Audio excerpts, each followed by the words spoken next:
നമസ്കാരം, സഹ്യ ന്യൂസിലേക്ക് സ്വാഗതം. ചരിത്രമെഴുതിയ ചുവടുവെപ്പ്. ലോകത്തെ ആദ്യ സ്വകാര്യ ബഹിരാകാശ നടത്തം പൂർണ്ണ വിജയം. ലോകത്തെ ആദ്യ സ്വകാര്യ ബഹിരാകാശ നടത്തത്തിലൂടെ ജാറഡ് ഐസക്മാൻ, സാറ ഗില്ലിസ് എന്നിവർ ചരിത്രത്തിലേക്ക്. ഇലോൺ മസ്കിന്റെ കമ്പനിയായ സ്പേസ് എക്സിന്റെ ഫാൽക്കൺ റോക്കറ്റ് ഭ്രമണപഥത്തിലെത്തിച്ച ഡ്രാഗൺ പേടകത്തിലിരുന്ന് കേരളത്തിന്റെ മരുമകൾ അന്ന മേനോൻ, സ്കോട്ട് പോറ്റിറ്റ് എന്നിവർ ആ ചരിത്ര മുഹൂർത്തത്തിന് സാക്ഷ്യം വഹിച്ചു. നാസയുടെ അപ്പോളോ ദൗത്യത്തിനു ശേഷം മനുഷ്യർ ഇതുവരെ എത്തിയിട്ടില്ലാത്തതും ഭൂമിയിൽ നിന്നും 700 കിലോമീറ്റർ ദൂരെയുള്ളതുമായ പഥത്തിലാണ് പൊളാരിസ് ഡോൺ മിഷനിലൂടെ യാത്രികർ എത്തിച്ചേർന്നത്. ഇന്നലെ രാവിലെ 6:52-ന് ശതകോടീശ്വരൻ കൂടിയായ ജാറഡ് ഐസക്മാനാണ് ആദ്യമായി ബഹിരാകാശത്ത് ചുവടുവെച്ചത്. പിന്നാലെ സ്പേസ് എക്സിലെ എഞ്ചിനീയർ സാറ ഗില്ലിസും സ്പേസ് എക്സിന്റെ വെബ്സൈറ്റിലൂടെ ഈ ദൃശ്യങ്ങൾ തത്സമയം സംപ്രേഷണം ചെയ്തു. മടങ്ങി വീട്ടിലെത്തുമ്പോൾ ഒരുപാട് ജോലികൾ ബാക്കിയാണെങ്കിലും ഇവിടെ നിന്നും നോക്കുമ്പോൾ ഭൂമി എല്ലാം തികഞ്ഞൊരു ലോകമാണ്.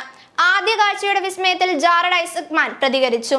2 യാത്രികരും മാതൃപേടകത്തിലേക്ക് മടങ്ങി വാതിലടയ്ക്കുന്നതും പരിശോധനകൾ നടത്തുന്നതും സ്പേസ് എക്സിന്റെ ഹാവത്തോൺ, കാലിഫോർണിയ കേന്ദ്രങ്ങളിലെ ശാസ്ത്രജ്ഞർ വീക്ഷിച്ചു.